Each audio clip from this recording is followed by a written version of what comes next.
बोल वृंदावन बिहारी लाल की जय। जय जय श्री राधे। आइए साथी, हम सब भागवत जी को श्रवण कर अपने मानव जीवन को धन्य करें। भगवान के पावन चरणों में अपना मन को लगाएं। अपना इसमें भगवान के पावन पवित्र चरणों में लगाते हुए चलें। साथियों, कई बार आप पूछते होंगे कि हंसी क्यों आती है।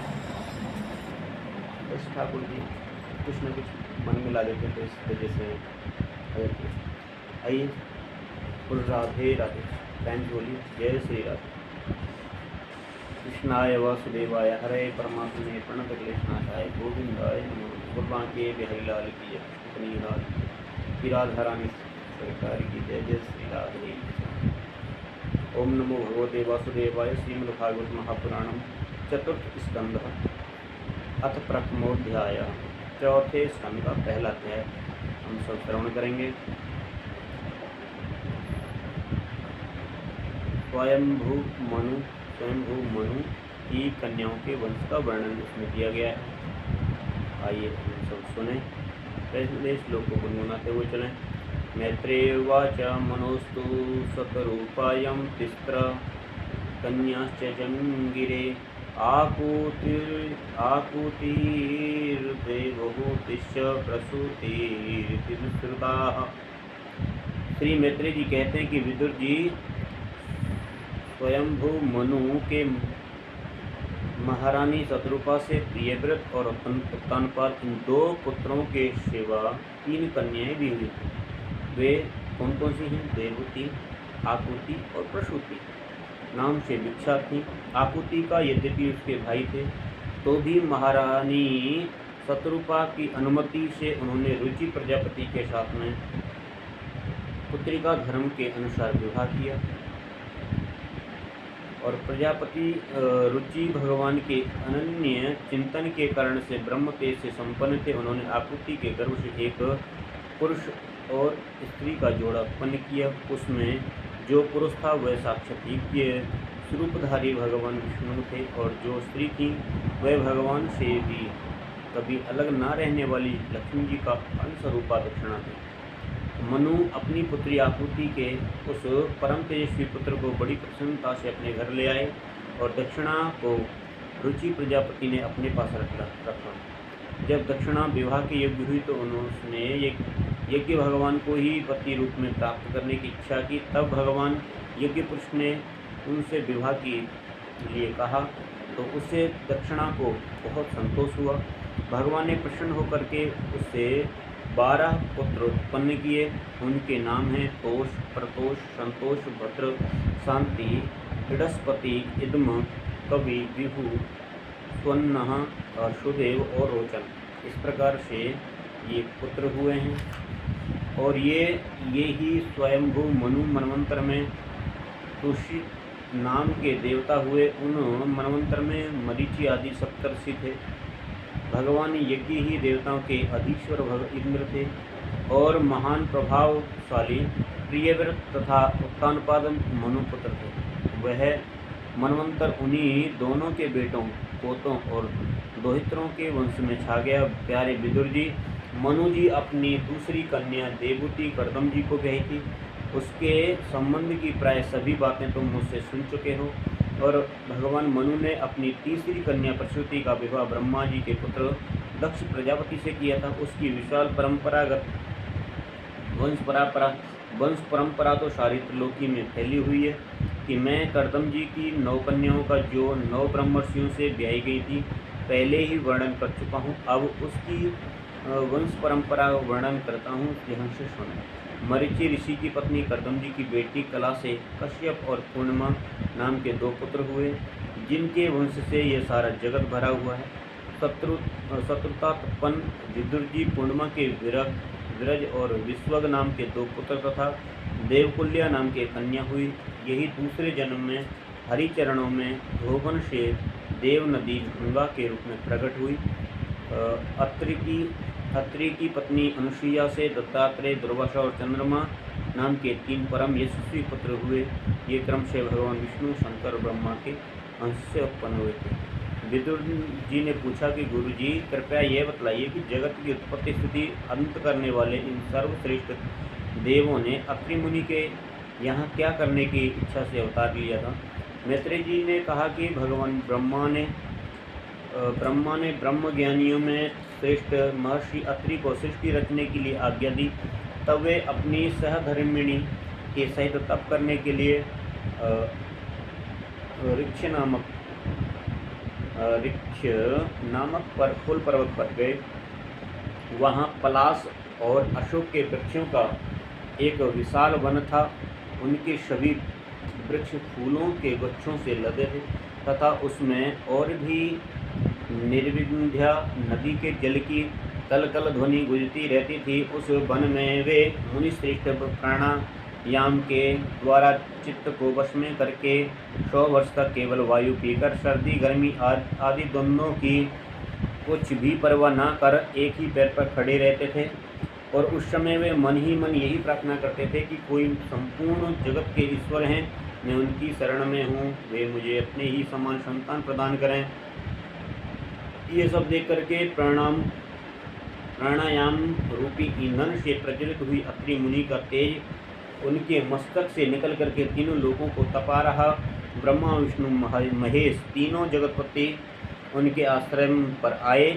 उस समय अप्सरा मुनि गंधर्व सिद्ध विद्याधर आदि नाम का उनका सुयश गा रहे थे। उन तीनों का एक ही साथ प्रादुर्भाव हुआ। होने से अत्रि मुनि के अंतःकरण प्रकाशित हो गया। उन्होंने एक पैर से खड़े उन देवताओं को देखा और फिर पृथ्वी पर दंड के समान लेट करके प्रणाम करने के अंतर अर्घ्य पुष्पादि पूजन की समाधि हाथ में ले ली और उनकी पूजा की। वे तीनों अपने अपने वाहन हंस गरुड़ और बैल पर चढ़े हुए तथा अपने हाथ में कमंडल चक्र त्रिशूल आदि चिन्हों से शोभित थे। उनकी आँखों से कृपा की वर्षा हो रही थी। उनके मुख पर मंद हास्य की रेखा थी जिससे उनकी प्रसन्नता झलक रही थी। उनके तेज से चौंधिया कर मुनिवर वे अपनी आंखें मूंद ली।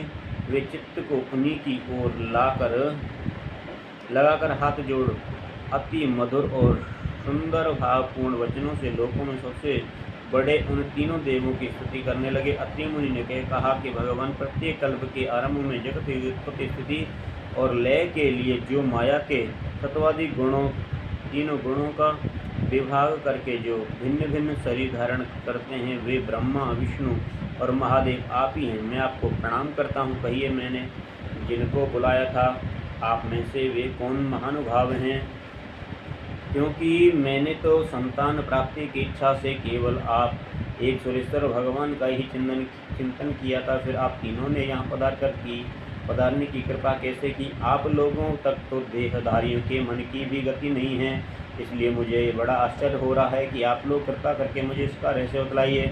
मैत्रेय जी ने कहा कि समर्थ विदुर जी, अत्रि मुनि के वचन सुन करके वे तीनों देव हंसे और उनके वाणी से कहने लगे। देवताओं ने कहा कि ब्राह्मण तुम सत्य संकल्प हो, अतः तुमने जैसा संकल्प किया था वही होना चाहिए, उसके विपरीत कैसे हो सकता था। तुम जिस जगदीश्वर का ध्यान करते थे वह हम तीनों ही हैं। प्रिय महर्षि तुम्हारा कल्याण हो। तुम्हारे यहाँ हमारे ही अंशरूप 3 जगत विख्यात पुत्र उत्पन्न होंगे, तुम्हारे सुंदर यश का विस्तार करेंगे। उन्हें एक प्रकार से अभिष्ट वर देकर के तथा पति पत्नी दोनों ही भली बूटी भांति पूजित होकर के उनके देखते हुए तीनों सुरेश्वर अपने अपने लोकों को चले गए। ब्रह्मा जी के अंश से चंद्रमा, विष्णु जी के अंश से योगवेत्ता दत्तात्रेय जी और महादेव जी के अंश से दुर्वासा ऋषि अत्रि के पुत्र रूप में प्रकट हुए। अब अंगिरा ऋषि के संतानों का वर्णन सुनो। अंगिरा की पत्नी श्रद्धा ने सिनीवाली, कुहू और राका अनुमति इन 4 कन्याओं को जन्म दिया। इसके सिवा उनके साक्षात भगवान उत्तथ्य जी, ब्रह्मनिष्ठ बृहस्पति जी ये 2 पुत्र भी हुए जो स्वारोचिष मनमंत्र में विख्यात हुए। और पुलस्त्य जी उनकी पत्नी हविर्भूषे, महर्षि अगस्त और महातपस्वी विश्वश्रवा के 2 पुत्र हुए। इसमें अगस्त जी दूसरे जन्म में जठराग्नि हुए। विश्रवा और मुनि के ईडविड़ा के गर्भ से यक्षराज कुबेर का जन्म हुआ और इसकी दूसरी पत्नी केसनी से रावण। दूसरी पत्नी केसनी से रावण, कुंभकर्ण एवं विभीषण उत्पन्न हुए। त्रिविड़ा के गर्भ से यक्षराज कुबेर का जन्म हुआ। उनकी पत्नी दूसरी पत्नी केसनी से विभीषण उत्पन्न हुए। महामते महर्षि पुलह की स्त्री परम साध्वी गति से कर्म श्रेष्ठ वरियान और सहिष्णु ये तीनों पुत्र उत्पन्न हुए। इसी प्रकार से कृतु की पत्नी क्रिया ने ब्रह्मदेव से देदीप्यमान बालकिल्यादि 60,000 ऋषियों को जन्म दिया। शत्रुतापन विदुर वशिष्ठ जी की पत्नी ऊर्जा अरुंधति से चित्रकेतु आदि विशुद्ध चित्त ब्रह्मर्षियों का जन्म हुआ। उनके नाम चित्रकेतु, सुरुचि, विरजा, मित्र, उल्बण,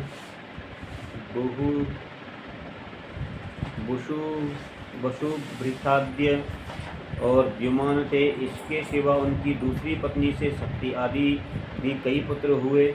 अथर्वा मुनि की पत्नी तिथि ने दधीचि नाम के एक तपोनिष्ठ पुत्र प्राप्त किया, जिसका दूसरा नाम अश्वशिरा भी था।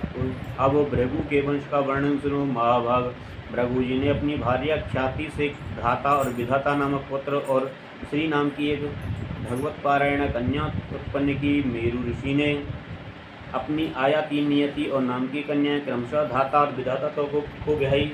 उनसे उनके मृकंड नामक पुत्र हुए। मृकंड और प्राण नामक पुत्र हुए। उनमें से मृकंड के मार्कंडेय और प्राण के मुनिवर वेदशिरा का जन्म हुआ। भृगु के कवि नामक पुत्र हुए थे, वे भगवान उसना शुक्राचार्य हुए थे। विदुर जी इन सब मुनीश्वरों ने भी संतान उत्पन्न करके सृष्टि का विस्तार किया। इस प्रकार से मैंने तुम्हें ये कर्दम जी के दोहित्रों की संतान का वर्णन सुनाया। जो पुरुष इसे श्रद्धा पूर्वक सुनता है, उसके पापों को तत्काल नष्ट कर देता है। और ब्रह्मा जी के पुत्र दक्ष प्रजापति ने मनु नंदिनी प्रसूति से विवाह किया। उससे उन्होंने सुंदर नेत्रों वाली 16 कन्या उत्पन्न की। भगवान दक्ष ने उनमें से 13 धर्म को और एक अग्नि को, समस्त पितृगण को और संसार का संहार करने वाले तथा जन्म मृत्यु से छुड़ाने वाले भगवान शंकर को दी। श्रद्धा, मैत्री, दया, शांति, सृष्टि, पुष्टि, क्रिया, उन्नति, बुद्धि, मेधा, तितिक्षा, ह्रीम, मूर्ति और ये धर्म की पत्नियां हैं। अच्छा, इसके बाद में कहते हैं धर्म की जो ये पत्नियां हैं, इनमें से श्रद्धा ने शुभ, मैत्री ने प्रसाद और दया ने अपने अभाव, शांति ने सुख, तुष्टि ने मोद और पुष्टि ने अहंकार को जन्म दिया। क्रिया ने योग, उन्नति ने दर्प, बुद्धि ने अर्थ, मेधा ने स्मृति और प्रतीक्षा ने क्षेम और हिम ने लज्जा ने प्रणय, प्रश्रय, विनय नामक पुत्र उत्पन्न किए। समस्त गुणों की खान मूर्ति देवी ने नर नारायण और ऋषियों को जन्म दिया। इसका जन्म होने पर इन संपूर्ण विश्व ने आनंदित होकर के प्रसन्नता प्रकट की। उस समस्त लोगों में मन, दिशाएं, वायु, नदी और पर्वत सभी में प्रसन्नता छा गई और आकाश में मांगलिक बाजे बजने लगे। देवताओं फूलों की वर्षा करने लगे और मुनि प्रसन्न होकर के स्तुति करने लगे। गंधर्व आदि किन्नर गाने लगे, अप्सराएं नाचने लगी। इस प्रकार से उस समय बड़ा ही आनंद मंगलमय हुआ तथा ब्रह्मादि समस्त देवता स्तोत्रों द्वारा भगवान की स्तुति करने लगे। देवताओं ने कहा, जिस प्रकार आकाश में तरह तरह के रूपों की कल्पना कर ली जाती है, उस प्रकार से जिन्होंने अपनी माया के द्वारा अपने ही स्वरूप के अंदर इस संसार की रचना की है और उसने अपने ही स्वरूप को प्रकाशित करने के लिए इस समय ऋषि विग्रह के साथ धर्म के घर में अपने आप को प्रकट किया है। उन परम पुरुष को हमारा नमस्कार है, जिसके तत्व का शास्त्र के आधार पर हम लोग अनुमान ही करते हैं, प्रत्यक्ष नहीं कर पाते हैं। उन्हीं भगवान ने देवताओं को संहार की मर्यादा में किसी प्रकार की गड़बड़ी ना हो इसलिए सत्वगुण उत्पन्न किया। अब वे अपने करुणामय नेत्रों से जो समस्त शोभा और सौंदर्य के निवास स्थान और निर्मल दिव्य कमल को भी नीचा दिखाने वाले हैं, हमारी ओर निहारें। प्यारे प्रभु जी, प्रभु का साक्षात दर्शन पा करके देवताओं ने उनकी इस प्रकार स्तुति की और पूजा की। तदंतर भगवान नर नारायण दोनों गंधमादन पर्वत पर चले गए और भगवान हरि के अंशभूत वे नर नारायण ही इस समय पृथ्वी का भार उतारने के लिए के लिए यदुकुल भूषण कृष्ण और उन्हीं केसरी के श्याम वर्ण कुरुकुल तिलक अर्जुन के रूप में अवतीर्ण हुए। अग्निदेव की पत्नी स्वाहा ने अग्नि के ही अभिमानी पावक, पवमान और शुचि ये 3 पुत्र उत्पन्न किए। ये 3 ही हवन के लिए पदार्थों का भक्षण करने वाले हैं। इन्हीं तीनों से 43 प्रकार के अग्नि उत्पन्न हुए। ये ही अपने 3 पिता एक पितामह को साथ लेकर के 49 अग्नि कहलाए। वेदज्ञ ब्राह्मण वैदिक यज्ञ में जिन 49 अग्नियों के नाम से आग्नेय इष्टियाँ करते हैं वे ही ये हैं। अग्निश, स्वात, बहरिष्यत से सोमप और आज्यप ये पितर हैं। इनमें साग्निक भी हैं और निराग्निक भी हैं। इन 100 पितरों की पत्नी दक्ष कुमारी स्वधा है। इन पितरों से सुधा के धारिणी और वयुना नाम की 2 कन्याएं हुई। वे दोनों ही ज्ञान विज्ञान में पारंगत और ब्रह्म ज्ञान का उपदेश करने वाली हुई। और महादेव जी की पत्नी सती थी।